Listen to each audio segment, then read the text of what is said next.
Listen, here's the truth. If it's not in your zone of genius, automation is mandatory. You didn't start your podcast to spend hours editing clips. You started it to create, connect, and grow your audience. But here's the problem. Every other platform works with video podcasts, and manual editing eats up your most valuable asset, your time. That's where Opus Clip changes everything. Upload your video, and Opus Clip will automatically find the golden nugget moments, auto clip and caption the best parts, perfect for TikTok, Reels, and Shorts. 1 hour-long episode becomes 10, 20, even 30 viral-ready clips in minutes. The tool even predicts each clip's viral potential, so you know exactly what to post. No more tedious editing. No more wasted hours. Just you staying in your zone of genius, creating content that matters. Head to podnationopus.com for your free trial and get back to doing what you do best. Stop editing and start creating now.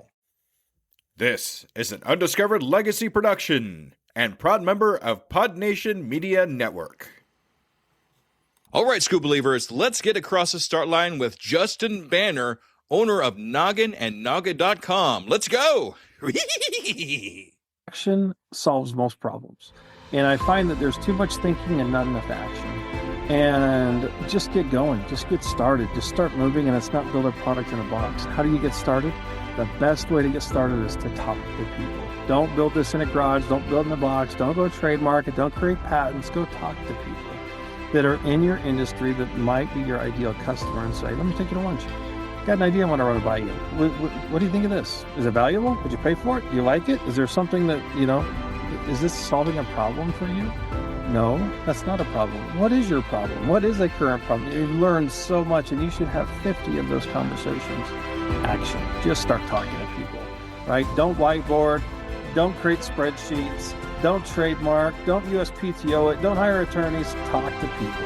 They are going to be your most valuable source of information and also your first customer. Are you ready to unlock your entrepreneur potential? Are you ready to break free from all the barriers holding you back? Then you've come to the right place. Welcome to the Undiscovered Entrepreneur, your first step in getting across the start line. Let's get across that start line together, right here, right now, on the Undiscovered Entrepreneur. Salutations, Scuba Believers, and we're here again with another amazing entrepreneur. Today we're here with Justin. Hey, Justin, how are you doing? Hey, I'm doing great. Thanks for having me on, Jesse. Absolutely, Justin. Thank you for taking the time out of your day to be on the Undiscovered Entrepreneur, get across the start line. Super appreciate you. Hey, I'm really excited to be here. All right. So I'm going to kind of start here with a very kind of semi-serious question to ask you. Okay, you ready? Okay. All right, here we go. Are you a scuba believer? Absolutely, 100%. All right. Thanks for being a scuba believer, Justin. Super appreciate you. That's fantastic. Thank you so much. Okay, so what we're going to do here at the very beginning is get kind of an idea of who you are, what your entrepreneur adventure is, and what it was like for you to get across the start line in your entrepreneur adventure. Yeah, so I got my start in 2008 and decided all along I did not want to be a corporate guy. So I actually walked away from my dream job, quote unquote dream job, after getting my MBA at General Electric, and decided to venture out on my own. So I had planned that for quite some time. As you know, in 2008, that was not the best year to become an entrepreneur. That was when the world fell apart financially. And I had a decision to make at that time. I'm going to pull the trigger and walk away from my job, one of the worst financial crises of all time, or was I going to stay chained to my desk as a corporate employee? And luckily, I had partnered with 4 other people, and we looked at each other and we said, we're doing this. It doesn't matter what gets in our way. We know that we can fix the problems that come to us. And so that was really how it got started. We walked away from our jobs. We resigned all at the same time. We didn't have any products. We didn't have any customers. We kind of had an idea. And we knew that the next time we got paid was from products that we were going to sell that we invented. And so that was how it all got started. I kind of walked to the edge of a cliff and jumped off without a parachute. Yeah, I heard the analogy. Sometimes you just jump off the cliff and bear the airplane on the way down. That's fair. Absolutely. You know, it's funny to me how a lot of businesses especially in that time, started in such a negative way. I mean, in a negative time in the world. 2008 was, of course, one of the biggest economic downfalls that we had in our time. But so many things came out of it. I know a lot of people started podcasts. My mentor, Pat Flynn, he started doing smart passive income, and it just kind of took off from there. But I mean, why did we do something like that? I mean, I know you did it, and I understand that, but why would we do something like that as new entrepreneurs? Yeah, two reasons. One, there's never the perfect time, and there's always going to be a reason not to. There's always going to be an excuse not to, and you have to look for reasons to do something as an entrepreneur, or not reasons to not do something. And so instead of making excuses, the economy, this, that, security, it was just time to pull the trigger. We talked about it long enough. We'd been planning it for a couple of years, and it was just time. And then the second reason is that opportunity is born out of crisis. Like, people are looking for something during those times. They're looking for something exciting. They're looking for something to hold on to. They're looking for something to invest in. And so instead of just participating in the doom and gloom of what's around, it was time to create something new.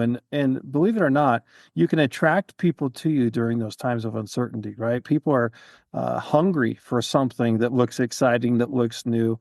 And it turned out to be a wonderful time for us to launch. Yeah, you really need to have a specific type of mindset to think, okay, even though these bad things are happening around me right now, I'm going to make something of this time.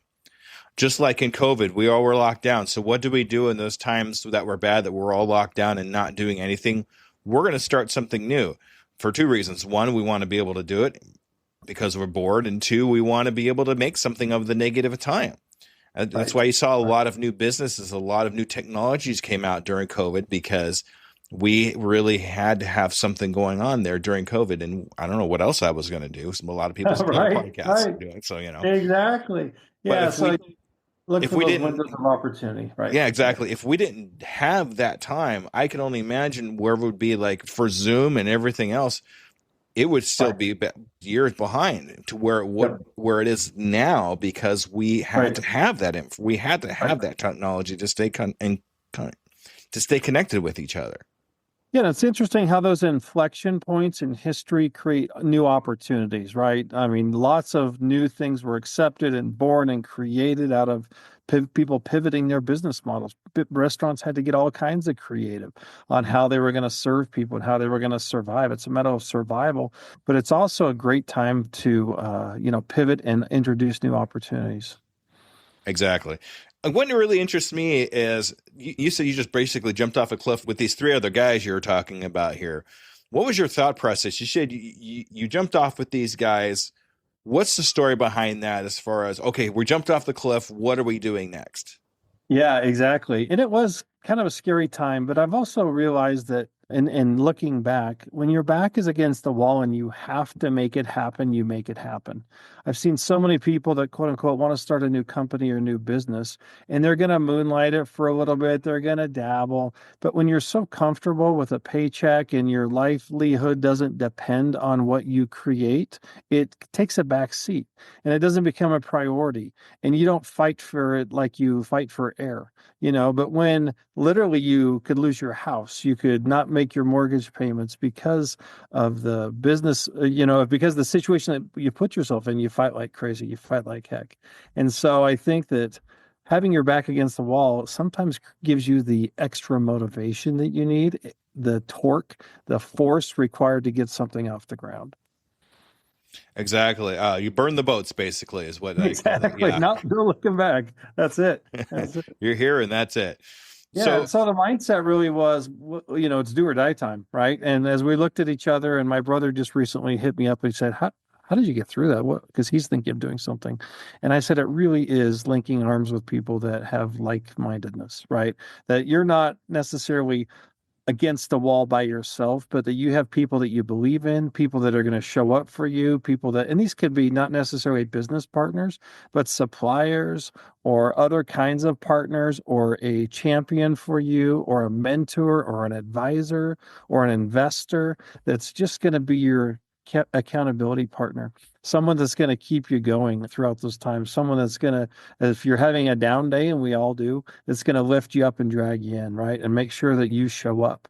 And so that was the motivation, was doing it for each other at that point. Yeah, we really got to surround ourselves with people that kind of understand what we're going through and are there for us when the time comes. You really were lucky that you had other people to jump off the cliff with. A lot of entrepreneurs are jumping off the cliff by themselves and flapping their hands trying to fly. Yeah. But it's the people that we surround ourselves with during that time is really what makes the biggest difference if we're going to succeed or not. If we hang around people that are going, what are you doing? Why are you doing this? You're crazy for doing this, and having negative, you're more likely to not actually get through with it because like, oh, what if they're right?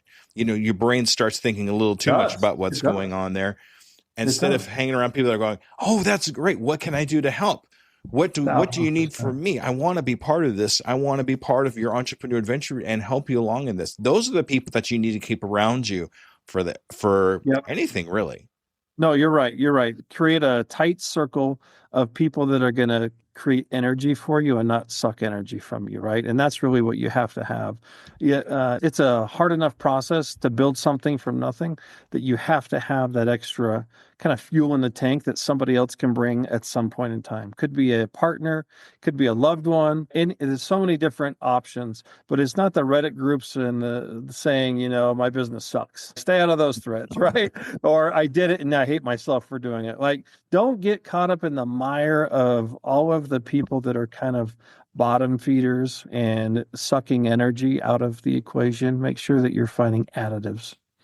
Yeah, stay away from the energy vampires. That's what I call those people. I like those. That's a great name. And there's plenty of them. Yep. There really is. Tell me about the first product you actually made, because you jumped off the cliff and then made the product. Tell me about the first product you actually came up with. What was that like? Yeah, we did. And we had been in the nutrition supplement space. And so that was kind of our background. We knew some manufacturers, we knew some suppliers. So again, talking about that circle of partners, we started reaching out to them and asking, what do you have? Do you have any cool technology that's not been brought to market? Do you have anything that's a good story? And inevitably, all of these things started bubbling up, and we had a surplus of opportunities when we told them what we were after. And it ended up that we found a doctor partner, and he helped us kind of create the first system. It was a 3-product system that we created. And so all of it just kind of came together, right? Because we were hustling every day. We were talking to people. We were plugging into people in the industry. We were asking what they had, what they could do, how we could partner. And that product just kind of bubbled up and fell into our lap. We had probably 30 meetings with different manufacturers and different contract manufacturers, and we went to some doctors and some scientists, and finally the right kind of mixture fell into place for us. Talk to people about what you're doing. Nobody's going to be able to help if they don't know what you're doing. Right. I talk to so many people. Yeah. So I talk to so many people that say, make your products in the dark. I don't believe that at all. Agreed. Because you're not going to have anybody that's going to be able to come up with something or an idea that you're going to miss or an opportunity of that person that walked by you didn't talk to. What if they're the person that actually gives you the idea that breaks that sale for you? But you need to be able to tell them what you're doing. Otherwise, by the time you're done with anything, nobody's going to know what you're doing. You're right. There are a million benefits to putting it out there. One of which is refining your pitch. Just explaining what you do in 10 seconds and watching the reaction. Is it a deer in headlights look, or is it that's really cool, or tell me more? Like, you start to refine your pitch, and if it's deer in headlights every time, then your marketing is going to suck, your ads are going to suck, your go to market's going to suck, right? And so just getting it out there and explaining to the layperson who has no idea what you're doing, is it resonating? Do they see a pain that you're solving? Are they wanting to participate? Do they get excited? Start to gauge reactions, and you have to mold and craft and update and pivot until you find that. But if you're just doing it in a black box with ChatGPT, you'll never know, right? You'll never know. Yeah, exactly. And story is so, you touched on story. Story is so, it's especially nowadays. We need to have the story for people to relate to, because that's really what turns people onto what you're doing, is a good story. 1,000%. It creates that emotional connection and a bond, right? Everybody has products, everybody has benefits, everybody has differentiators, but give me a reason. Give me a reason to, partner up with you. Give me a reason to buy from you. Tell me how this got created.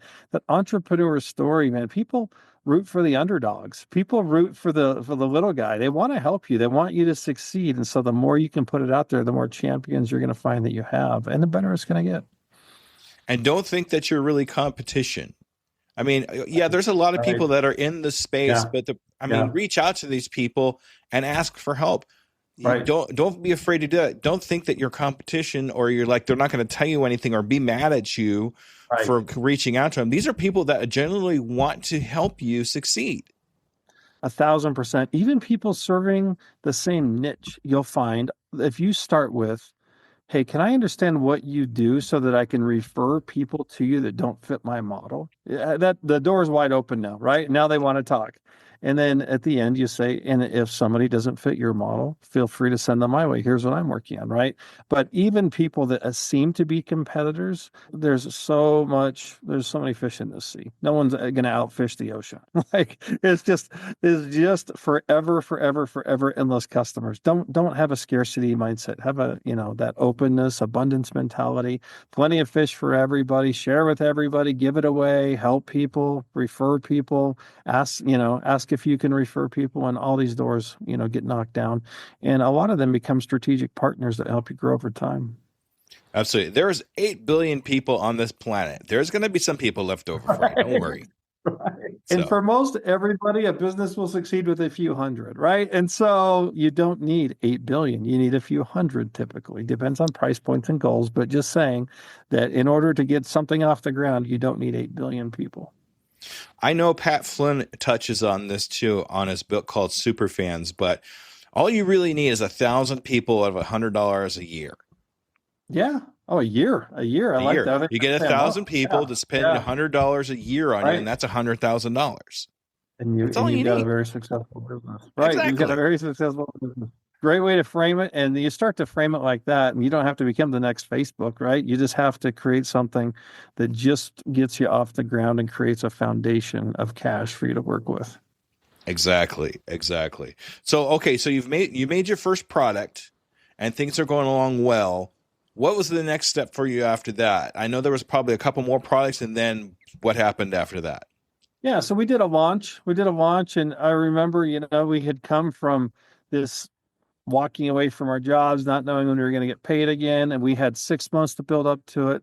We launched and had spent quite a bit of time building our channel. It was an affiliate channel, and it had $1 million first day launch, and it was like, oh my gosh, like this is crazy. It was just crazy. We did it on the whiteboard or we projected it up. The employees gathered around and we just watched the credit cards process. And it was like one of the most surreal moments of my life. It was just like ding, ding. And watching that was just unbelievable. And so, that got us a great foundation to work from. And we ran that company for about 10 years before selling it and expanded all over Asia, and it was a great company that did, a couple $100 million in sales. So it was a great run. It was a great run. A lot of stories in between the beginning and the end there, but those are the bookmarks. Fantastic. I'm sure we'd be here a lot longer if we went over every single I'll story, spare you the but detail. yes. All right, that's awesome. So now we've experienced that and have done that. What are we doing currently now? Yeah, so I'm working on a project called Noggin, which is helping anybody that's got a business to create systems and processes. It sounds really complicated, but it's not. In fact, we found that the most tools on the market are way too complicated. We're simplifying it in just to a digital checklist. What are the digital checklists your business runs on, and who needs to do them, and on what day? And it's just that simple. And now you have visibility and into who's doing what and how it's getting done rather than. And so it just creates this great process for business owners to run their business without them, right? They don't have to show up. They don't have to bark out orders. They don't have to tell people what to do. It's on a schedule. Your business is now on a schedule. And so NOGGN, noggin.com is that digital checklist we're building for businesses to run automatically. That's awesome, and we'll try to have something in the show notes for my scuba leavers to click on and look into that. Okay. Love it. Love All it. right. So now that your experience, have been through all these amazing things, what do you think stops most new entrepreneurs from getting across the start line? They think too much. They think too much. They overthink it. And, action solves most problems. And I find that there's too much thinking and not enough action. and just get going, just get started, just start moving. And it's not build a product in a box. How do you get started? The best way to get started is to talk to people. Don't build this in a garage, don't build in a box, don't go trademark it, don't create patents. Go talk to people that are in your industry that might be your ideal customer and say, let me take you to lunch. Got an idea, I want to run it by you. What do you think of this? Is it valuable? Would you pay for it? Do you like it? Is there something that, is this solving a problem for you? No, that's not a problem. What is your problem? What is a current problem? You've learned so much, and you should have 50 of those conversations. As we were building Noggin, I probably interviewed over 50 business owners and just said, I just want your feedback. I'm just looking for some feedback. Can I steal 15 minutes of your time? And kind of showed them what we were working on. How would you make this better? Would you use it? Is it useful? What are you using instead? You know what? And we learned and gained so much. So back to your question, action. Just start talking to people, right? Don't whiteboard. Don't create spreadsheets. Don't trademark. Don't USPTO it. Don't hire attorneys. Talk to people. They are going to be your most valuable source of information and also your first customers, right? You talk to enough of them and they get excited about it. You've got a first customer. So have 50 of those conversations. Don't book 3 a week, right? Book 3 a week and just say, hey, look, you do this. I'm thinking of, doing something in that industry. Can I pick your brain? Right. And all those conversations create so much value. And it's the people around, and it's those positive people that you want to keep around you. We're going to kind of circle back that into a little bit, because then you realize, Yes. who are the people that I want to stay with me, that I answer these questions like they were so helpful. I want them in my circle. And that's the only way you find them, is to go out and ask those questions. I have another word for action that I really like to use because it's a great term: implementation. Yep. And action, implementation, it's making movements, and that's what I call getting across the start line. You have to have movement to have any kind of movement to where you're trying to end up at the end there. Right. So always make movement, even if it's just a little bit. Even if you do one thing a week, it's movement somewhere. It's slow. It's a lot slower, but it's movement. And that's really something to celebrate. Yes, that is. And, most people get overwhelmed because there's so many places you could start. Really, honestly, truly start just by talking to potential customers. That's the only place you should start. You have to have your idea kind of semi-baked. It should be ingredients. It shouldn't be a cake. Don't take them the cake because they're going to poop on it, but just take them the ingredients and say, how would you make this cake better? Would you add anything to it? Take a taste. And I'm obviously using an analogy here to say, how would you make my product better early on in the process? Exactly. And the point you make too, which really sticks out to me, is the questions that you ask these people are almost as important, if not more important, than the answers that you actually get from them. Because if you don't ask the right questions, or if you don't ask questions at all, you're not going to get any information, or you're not going to get the correct information for you to be able to build or do whatever it is that you're trying to accomplish. 1,000%. Get ready to listen, right? Those conversations are not for you to pitch. Those conversations are for you to ask and listen, take notes, right? Exactly. Now, from what I'm hearing here, asking the questions and communicating wasn't your thing that kind of stopped you from getting across the start line. Now, we talked about this a little earlier, the 4 hurdles of stop. What do you think stopped you from getting across the start line? Was there something that was holding you back, you think? Yeah, for sure. We would have done it a lot sooner without fear, right? I mean, fear, it's scary. It's scary to leave something comfortable, go into the unknown, put yourself out there. Fear of failure, fear of losing your house, fear of not making money, all these things, right? I mean, those are real things. And I would say that, that is a big hurdle, especially when you're comfortable. Like I was well into my career. Why would I leave this? It's good enough, right? But I just felt like I was destined for more. So that was the thing that kind of, I would say, prolonged it more than anything. But the interesting part about that is, though, you use that as leverage for yourself to psych yourself into actually accomplishing what you're going to accomplish. Instead of shying away from it, I don't want to experience this fear. This thing is too much for me. What if? We went towards fear. We rushed towards fear and said, I'm going to do this and just see what happens. I think it's a great point. And it honestly is a motivator. Use it not as an inhibitor, but as a motivator. Make that be the reason you're up early and going to bed late and sleeping and drinking this and doing nothing but this.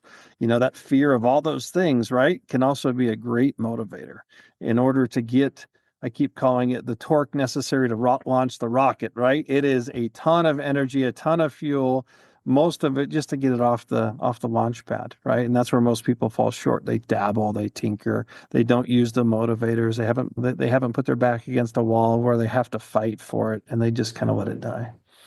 And the interesting is, since we're going to do the rocket analogy thing, the further out you get, the easier it is to actually move. And I think that's really interesting to me, because then we're getting away from the Earth's gravity. Things are starting to be easier because we've used all our torque, or like as you said, to get through the atmosphere to the place that's easier for us to move around.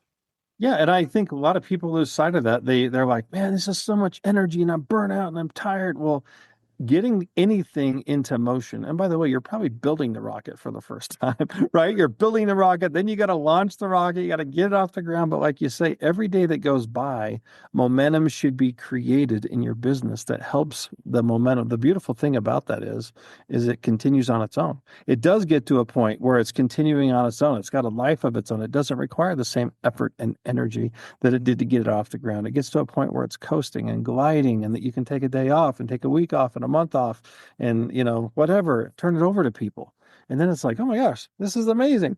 But most people give up before it gets to that point because they're like, this is too much work. Exactly. And they always give up just before it actually takes off. That's the thing that always bothered me with it too. And I think that's my driving force too, because I'm afraid if I stop tomorrow, I'm going to miss the one opportunity that I was actually going to be able to take off. It's just like the gold miner who sells his land, and all he needed to do was shovel one more shovel for that vein of gold, right? He hit it. Yeah, that's exactly what that reminded me of, right? He was grinding for years and years and years, sold it. Next guy comes in, hits one shovel, and it takes off. Yeah, so, exactly. I love that. And that's a great kind of the fear of loss. We all have that. We're humans, right? That fear of loss is a great motivator too, to say, what if I keep going? What if the next client comes tomorrow? What if the big breakthrough comes? What if a partnership? What if an investor? Whatever it is that you're kind of hung up on, man, every day you're out there grinding brings you closer to that vein of gold. Exactly. Because that's exactly what we wanted to out of this whole thing, is that vein of gold. All right. So, I like asking this question. Now, I'm sure you've been on a few podcasts and hear, what's your hardest pitfall? What's the hardest thing you went through? Blah, blah, blah, blah. So I like to kind of put a little twist on that. I'd like to know what the hardest pitfall you had happen to you that you're proud of. For example, I'm glad this pitfall happened, because if it didn't happen, this wonderful thing wouldn't have came out of it. Do you have anything that ever happened like that, Justin? Yeah, we all experience things that are like going to dump us on our head and create opportunity, right? 100%. An interesting one is that just before Noggin, I had a digital agency, and we thought we had it all figured out. We knew the industry, we knew the vertical, we knew the people. We went to a trade show and we put together a pitch, and nobody bid.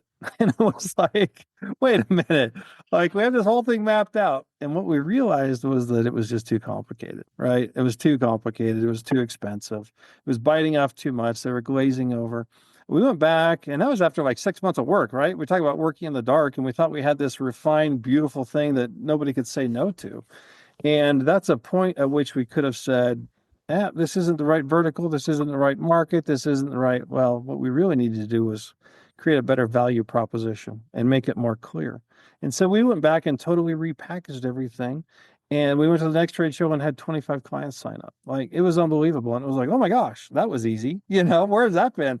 So I think that that's an interesting one, that every time you kind of hit a wall, that's not a no, that's a try a different approach, right? I did an old cold email campaign and nobody replied. Well, try a different approach. It's not a no, it's try a different approach, and just keep refining and honing until you get the breakthrough. That's one that came to mind, where we had hit the wall. And then because of it, we were able to kind of go back, refine, work harder, and then create a breakthrough that ultimately ended up adding 300 customers. That's great. A lot of times the hurdle is not in the way, but the hurdle is the way. Oh, that's good. I like that. Yeah, Yeah, I and like it's I like that a amazing to lot. me. Yeah, it's amazing to me how we could run into that situation and it be just a perfect time for us to stop, like it's Right. not working. But Yes. instead, we look at it a different way. Instead of standing up and look at it, we take a knee and look at it a different way and a different angle and say, "Well, now what can we change here?" And getting rid of the friction is definitely a good way to kind of rethink how things work. How can I make this simpler for somebody to look at? How can I make this for simpler for somebody to buy? Maybe we're giving them too many steps and they just Yep. want one step, you know. Yep. And there's so many ways to look at it a different way. Yeah, I've learned that through digital marketing. It used to be that, oh, my funnel sucked. Well, it was no, your funnel wasn't the right funnel. Create again. And it's all about iterate, iterate, iterate until something hits. Like think about how even Facebook does it today with ads. It's like throw four new creatives a week in there until something hits, and you might be on creative number 240 before something hits, right? That's the same thing we have to do with our messaging, with our product. It's just this constant iteration until something just hits a sweet spot and takes off. Exactly. Thank you for that. That's awesome. Appreciate that. Justin, say for example that you came across, I know we touched on it a little bit, but I'm just kind of reiterating because I really like this. If you did come across a new entrepreneur that's good, just getting started, what one piece of advice would you give them? What step would you have them take the most? So everyone focuses on product. And to me, it's so interesting because I have an idea, I have a product, I have a book. They're starting at the wrong place. My opinion is you always start with distribution. What distribution do you have? Forget the product, forget the service, forget the idea. What distribution do you have or can you create? How are you going to get this damn thing to market? Like, that's the only thing that matters. Every idea Most ideas die on the shelf because they don't think about distribution. I say start with distribution. How are you going to get this thing to market effectively? How are you going to acquire new customers at a profit? How are you going to, right? If you don't have that distribution model figured out, then you need to start educating yourself until you have one and become an expert at distribution, not at product. Then you can say, what product or service would fit into that niche, those people, what resonates with that audience. But if you don't have an audience or a distribution strategy or anything in place or a way to build it profitably, you have nothing. So I say start with distribution. It's kind of backwards. It's flipping it. It's on its head. Most people say start with product, find distribution. I say don't even worry about product or idea until you think through distribution at a minimum. So how do you think through distribution? You start educating yourself. There are crazy number of ways to distribute products today, an infinite number of ways to promote and distribute products. Are you going to do cold email? Are you going to do affiliate? Are you going to do retail? Are you going to do right channel? Are you going to do partners? Are you going to do distributors? Like there could be a book written of 50 ways to get a product to market. Become an expert at that.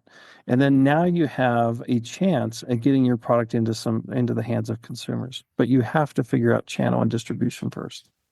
Yeah, because if you don't have a way to get stuff out to the customers and whatnot, what's the point? You could have Yep. this awesome doohickey or whatever it is that's just fantastic, and everybody in the world's going to want one. But how are they going to get it? Right. Now Yeah. you have to go backwards. When I built that affiliate business, my very first one, nutrition supplements, I was shocked at the number of inventors and scientists and doctors and manufacturers that wanted to give us their products. They had these great products. They had no way to distribute them, right? We had built the channel. That's the value. The most valuable thing you can build is a distribution channel. That is worth gold, right? Products aren't worth anything on their own. Ideas aren't worth anything on their own. The distribution channel, there's so much money and value in distribution. All right. Awesome. Great advice. Thank you so much for Justin. I hope everybody write that down, Scuba Believers. Okay. All right. So I have a tradition I have with all my guests. In the next 6 months, where do you see yourself and your company? Do you have a 6-month goal for yourself? We do, and we're super early on to be 100% transparent. We started with an alpha group of about a dozen clients that are testing the product and giving us feedback, and we're in this constant iteration loop, right? We're giving them feedback, we're changing the product, we're getting it back in their hands. We hope to add 25 clients in the next 6 months that are in our beta group. And so we're just kind of doing this expansion very systematically before we try to scale. but we want to kind of expand out the circle, and it will get, it's super tight right now. These are partners, these are investors, these are friendlies, these are, people that markets that we want to break into that we're testing. And then as we expand out to our beta group, we're going to be able to get more feedback, make the product better, refine it even more. And so we hope to just be at our beta stage where we've added 25 more, and we have a wait list right now that we're adding people to. And when we're ready for that next tranche, and then it'll just kind of expand out, and then there will be a time when we're ready to scale it. But we're in the super early formulative stages right now. All right, that's awesome. So what I'd like to do with you, Justin, if it's okay, is in 6 months, I'd like to follow up with you in another interview. I think it'd Just be like amazing. this one. Oh, yeah. And then we're going to see if you've actually gotten those 25 clients for your beta group. Is that okay? 100%. I love that. All right. Because now you're not just accountable to me, you're accountable to all my Scoop believers out there. So don't let them down. Exactly. No, that's great. That's great. I love it. All right. All right, Justin, this is your time to shine. This is the time where I want you to advertise yourself. How do we get a hold of all that good stuff? Okay, ready, set, go. Yeah, it's super easy to find me. It's Noggin, NOGGN.com. And the easiest way is just to fill out a form, no matter what you want to do. If you want to chat, if you want to banter, if you want to expand on an idea, or get on our beta waitlist, fill out the same form. It's just on Noggin.com. It's our beta waitlist group, and I'll be sure to reach out. All right. Justin, this has been a fantastic episode. This has been a fantastic conversation with you. I learned a lot. I could tell you that too. And I love building things on the way down off the cliff there. So that's amazing. Hey, you're easy to banter with. It was great I appreciate you. All right. All right, Scuba Believers, make sure you stay tuned for the wrap up. Okay, everybody. Bye-bye. All right, Scuba Believers, that was Justin Bannon. What a great conversation. I love talking to him about his story and where he came from, and just it was amazing to speak to. But as usual, I do have two major takeaways from this episode I want to share with you. Opportunity is sometimes born out of crisis. When your back is against the wall and you have to make it happen, you fight like you're fighting for air. Most people give up just before the breakthrough. Just like the gold miner we talked about, who sells his land one shovel away from striking gold. It's really important not to give up, because you have one more thing you need to do, one more chance to give that might break you through. Don't give up that chance. Don't lose that opportunity. Opportunity is waiting for you to make that one final step. So take it. Start with distribution, not product. Everybody focuses on building the perfect idea in isolation, but the only thing that matters is how you get it to market. Master the channel first and find what fits, because a great production with no distribution dies on the shelf. It's important to know what we're doing, but I think it's more important to know how we're going to get it to people before we build it. Have the main idea, but we have to have a way to get it out to people, because if we don't have a way to get it out to people, whether we have it right here or not, it's just going to sit there. Let's have an idea how we get out to the people that want it before we do anything else. And with that, I'm going to say thank you very much, Scuba Believers, for another fantastic episode, and I will see you next week. Goodbye, everybody. And there you have it, future entrepreneurs. We've taken another step towards our journey to get across that start line. Remember, every great business starts with a single idea and the courage to pursue it. You've already shown that courage by joining us here today. As we wrap up this episode of The Undiscovered Entrepreneur, I want to remind you that the start line isn't as far away as you might think. With each bit of knowledge you gain, each fear you face, you're getting closer to launching your dream. Until our next episode together, keep pushing, keep dreaming, and most importantly, keep taking those steps across the start line. They'll all add up to big strides in your entrepreneur adventure. This is Scoob, your guide across the start line. Remember, your future is waiting. I can, I am, I will, and I'm doing it today.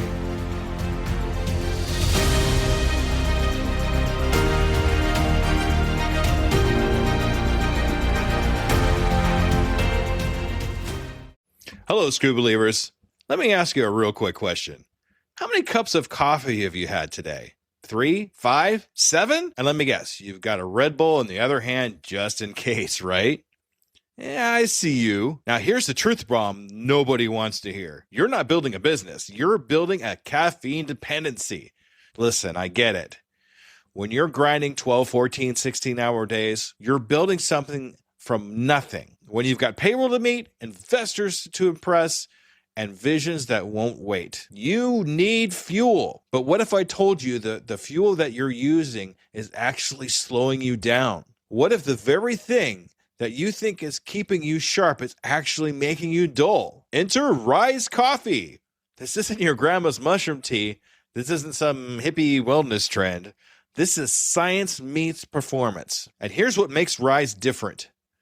Less than half the caffeine of a regular cup of coffee. But here's the kicker. You won't miss it. 6 organic powerhouse mushrooms, including cordyceps, what Olympic athletes use, and lion's mane, what Silicon Valley biohackers swear by. Sustained energy that doesn't spike and crash. We're talking smooth, clean power from morning to moonlight. Crystal clear focus without the jitters. Imagine closing the deal with calm, confident mind instead of the caffeine chaos. Gut health and immune support, because what's the point of building an empire if you're too sick to enjoy it? So here's the challenge to you. Stop borrowing energy from tomorrow. Stop running on fumes and call it a hustle. Stop wearing your caffeine addiction like a badge of honor. Real entrepreneurs optimize, real entrepreneurs adapt, real entrepreneurs win. You can't win if you're crashing at 2 p.m. while your competition is just getting started. Break the cycle. Head to risesuperfoods.com right now and use code PODNA15 for 50% off your first order. That's PODNA15 for 15% off. Try it for 30 days. If you don't feel the difference, if you don't feel sharper, calmer, more focused, more alive, then go back to your 6-a-day cup habit. But I'm telling you, we won't, because once you feel what real energy feels like, you'll never go back. Ditch the addiction, fuel your empire, and rise up. Rise Coffee, energy that builds, not burns.